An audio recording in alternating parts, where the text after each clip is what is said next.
প্রাকৃতিক দুর্যোগ নয়, তবুও নতুন দুর্ভোগ গাবুরাবাসীর।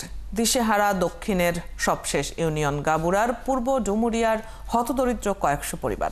কারণ খাল খননের মাটি ফেলা হয়েছে বসতবাড়ি, উঠান, গাছগাছালির ওপর। বেশ কিছু ঘর ও দোকান ভেঙে ফেলতেও বাধ্য করেছেন পানি উন্নয়ন বোর্ডের খাল খননের ঠিকাদাররা।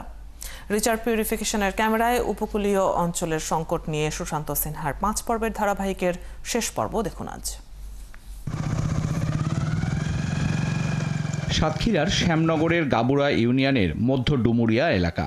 কিছুদিন আগেও এই খালের দুপাশের প্রশস্ত রাস্তা দিয়ে চলাচল করত কয়েকশো পরিবার।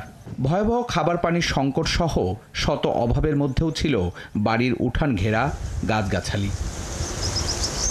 কিন্তু পানি উন্নয়ন বোর্ডের খাল খনন কর্মসূচি সেই দৃশ্য পাল্টে অনেকটা ধ্বংসস্তূপে পরিণত করেছে। এলাকার হতদরিদ্র পরিবারগুলোর ঘরের পাশে, উঠানে, বাগানে, ক্ষেত খামার সহ সবখানেই এখন শুধু মাটির স্তূপ। পানি তো আমাদের পানির এখানে খুব সংকট। পানি ওই ড্রাম আছে 2000 লিটার 1000 লিটার, এই পানি বর্ষার পানি আমরা ধরে রেখে সেই পানি আমরা খাই। এখানে 3-4টা ঘর আছে, খাবার পানির কোনো ব্যবস্থা নেই। ঘর পরে তুলে আমাকে জায়গা নেই, তাই ঘর ভেঙে দিছিল। তাই অনেক ঘর ভাঙতে দেয়নি, কিনেকান ঘর ছিল সেই ঘরখান ভেঙে তাই মাটি রেখে দিলাম।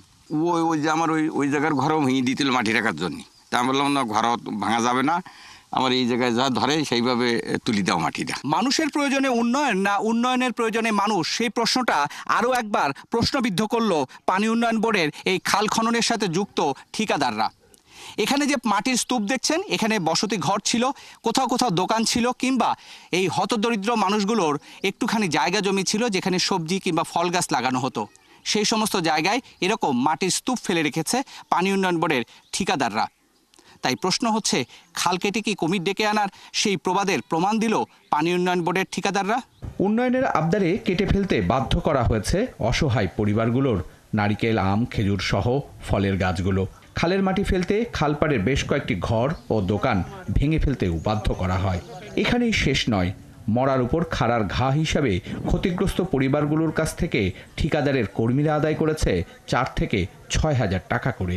টাকা দিতে হয়েছে। আমার 3টি ঘর ছিল, 2টা ভেঙে দুইটা ভেঙে জায়গা দিছি মাটি রাখার মতো।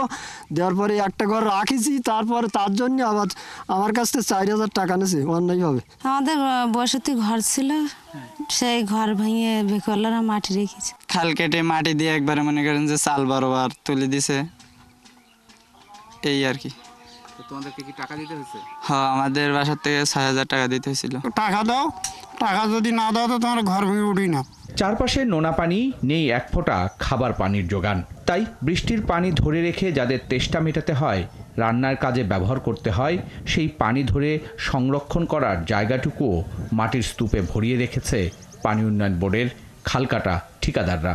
আমার কয়টা সবেদা গাছটা ছিল, ওইখানে আমি একটা মেয়গ্নির গাছ ছিল, এইখানে মানে খাজুর গাছ ছিল, সব কটা গাছ মারি দিয়ে গেছে। আমের গাছ ছিল, মেরি দিয়ে ঠিক গেছে।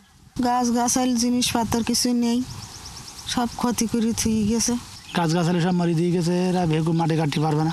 কি করবো, ওরা যদি সরকার থেকে করে ঠিকই বাড়ি পরে তুলতে মাটিটা, এখন ওনারা খায় ভেগজিপ করে, ওনারা ওই মাটি সরাবে কি করে? চিংড়ি চাষের নোনা পানি আনার এই খাল খননে যে ক্ষতি হয়েছে, তাতে গাবুরাবাসীর মিঠা পানির অভাবকে আরও প্রকট করেছে। আর নোনা পানির যন্ত্রণা যেন জীবনকে আরও নতুন তিক্ততায় ঢেকে দিল। সুশান্ত সিনহা, 71, মধ্য ডুমুরিয়া, গাবুরা, শ্যামনগর, সাতক্ষীরা।